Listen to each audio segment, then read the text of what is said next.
స్లోగా ఎదురున్న వాలంటీర్స్ బండి ముందు తీసుకురావాలి. ఇంకా రావాలి ముందుకి.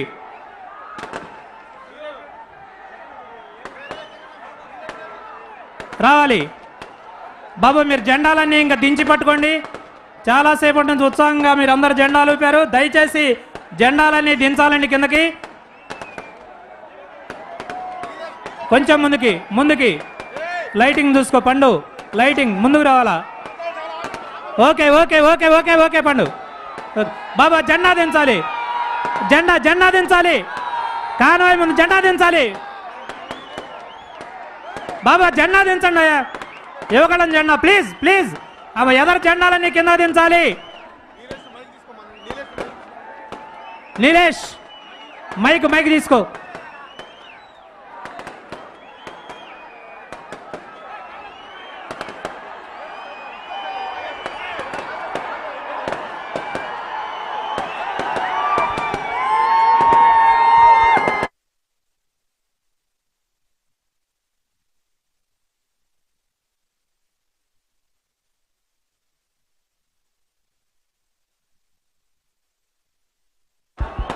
నీలేష్ ఈ మైక్ తీసుకో.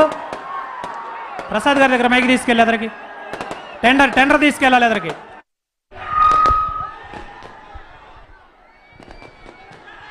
హలో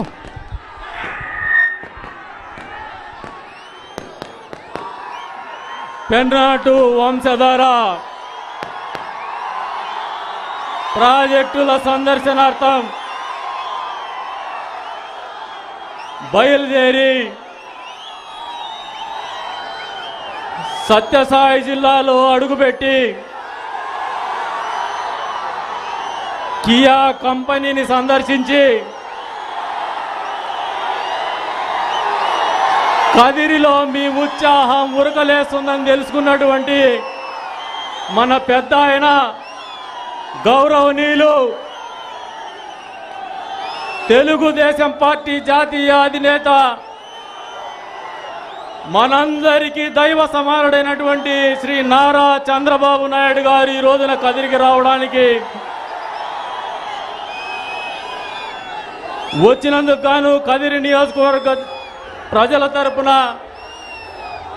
ధన్యవాదాలు తెలుపుకుంటూ ఆయనకు నమస్కారాలు తెలుపుకుంటూ అదేవిధంగా జిల్లా నుంచి వచ్చినటువంటి తెలుగుదేశం పార్టీ నాయకులకు, వేదిక మీద ఉన్నటువంటి కదిరి తెలుగుదేశం పార్టీ కుటుంబ సభ్యులకు, వేదిక ముందున్నటువంటి కదిరి నియోజకవర్గ తెలుగుదేశం పార్టీ బిడ్డలకు అందరికి కూడా పేరున నమస్కారాలు.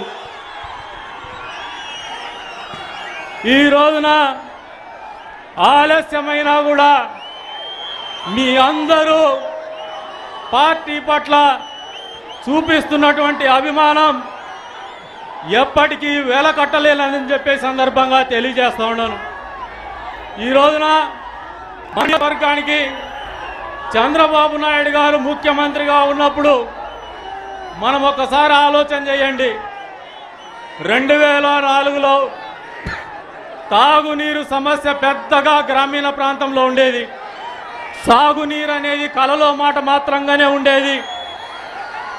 మరి అటువంటి పరిస్థితుల్లో 2014లో రాష్ట్ర విభజన జరిగిన తర్వాత ముఖ్యమంత్రి అయినటువంటి చంద్రబాబు నాయుడు గారు చూపినటువంటి చొరవ వల్ల ఈ నియోజకవర్గంలో కరువు ప్రాంతమైనటువంటి అనంతపురం జిల్లాలో మరింత ఇబ్బందికరమైనటువంటి జీవన ప్రమాణంలో బతుకుతున్నటువంటి మన ప్రజానీకానికి, మన నియోజకవర్గానికి అండగా ఉంటూ హంద్రీనీవా సుజల స్రవంతిని తీసుకొచ్చి చెర్లోపల్లి రిజర్వాయర్ని తెచ్చిన తర్వాత గ్రామీణ ప్రాంతంలో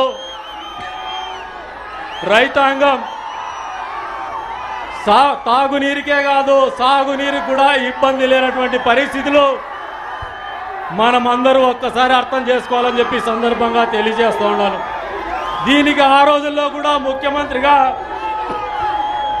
చెర్లోపల్లి రిజర్వాయర్ని ప్రారంభించడానికి వచ్చినప్పుడు మీ అందరి తరపున మనందరి తరపున కూడా హృదయపూర్వకంగా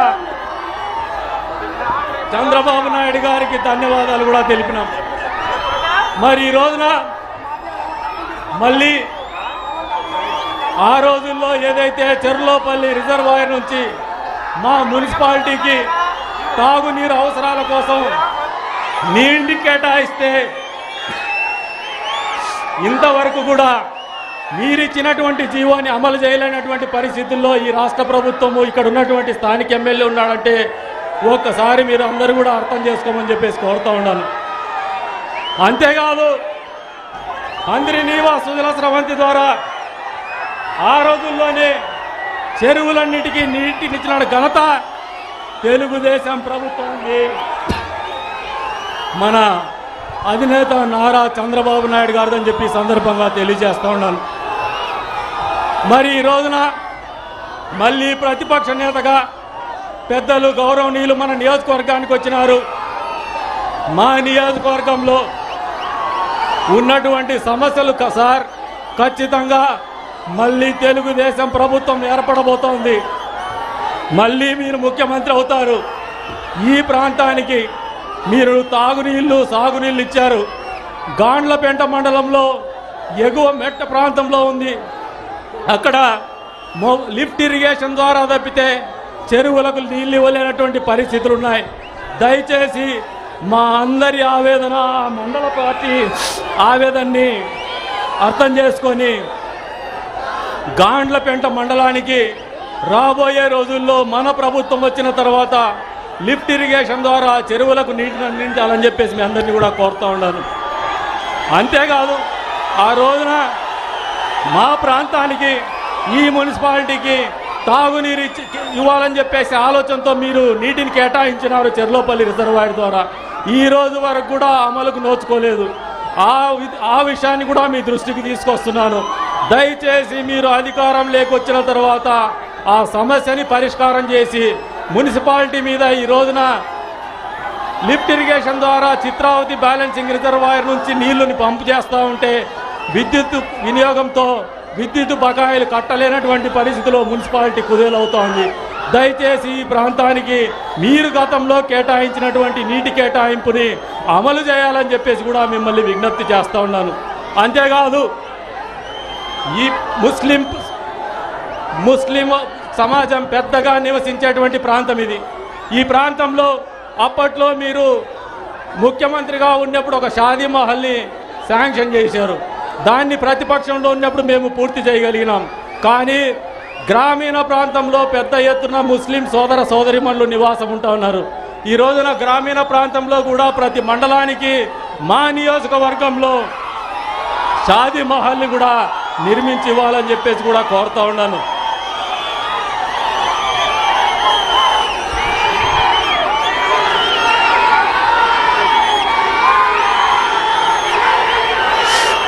మిమ్మల్ని అంతేకాకుండా ముస్లిం సోదరులందరి తరపున మిమ్మల్ని ఒకటి విజ్ఞప్తి కోరుతున్నాను సార్.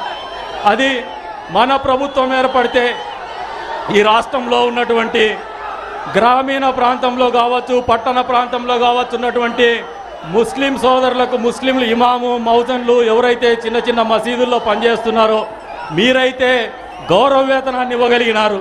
ఈ రోజున ఆ గౌరవ వేతనం కూడా వాళ్లకు సకాలంలో సహృదయంతో అందడం లేనటువంటి పరిస్థితులు ఉన్నాయి. మిమ్మల్ని వారందరి తరపున విజ్ఞప్తి చేస్తా ఉన్నా, మన ప్రభుత్వం వచ్చిన తర్వాత ఎక్కడైతే ఇమాములు మౌజన్లు మౌలానాలు ఆలింలు ఉన్నారో వాళ్ళు గ్రామీణ ప్రాంతంలో సేవలు చేస్తూ ఉన్నారు. ముస్లిం కుటుంబంలో చదువుకుంటున్నటువంటి పిల్లలకు ముస్లిం సమాజాలకు వాళ్ళకి ఎన్టీఆర్ హౌసింగ్ స్కీమ్ ద్వారా ఆ గైడ్ లైన్స్ ఫ్రేమ్ చేసి ఆ కుటుంబాలన్నిటికి కూడా ఇల్లుని కేటాయించాలని చెప్పేసి కూడా ఈ సందర్భంగా వారందరి తరపున మీకు మళ్ళీ విజ్ఞప్తి చేస్తూ ఉన్నాను.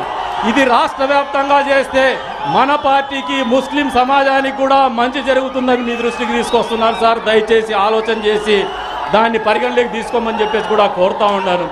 అంతేకాదు పెద్ద ఎత్తున నిరుద్యోగ సమస్య ఉన్నటువంటి ప్రాంతం ఈ ప్రాంతము బాగుపడాలంటే మా బిడ్డలు వలసపోకుండా పట్టణ ప్రాంతాలకు పోకుండా పెద్ద ఎత్తున వ్యవసాయం మీద ఆధారపడి బతుకుతున్నటువంటి రైతాంగం ఉన్నటువంటి ఈ నియోజకవర్గంలో పరిశ్రమలు తీసుకురావాలా, అగ్రి బేస్డ్ ఇండస్ట్రీస్ తీసుకురావాలా, అవన్నీ కూడా మేము ఒక ప్రపోజల్ తయారు చేసి మీ దృష్టికి తీసుకొస్తాము మా వంతు బాధ్యతగా.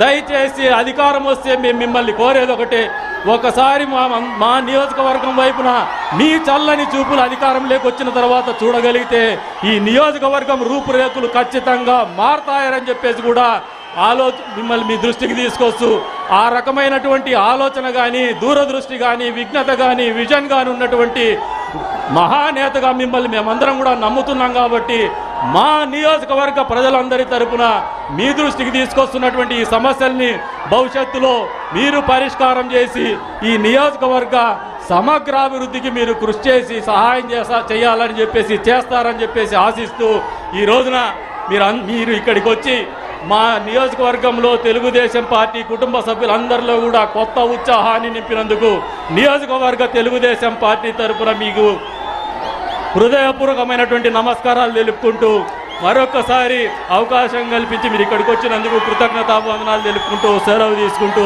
జై తెలుగుదేశం, జై చంద్రబాబు నాయుడు.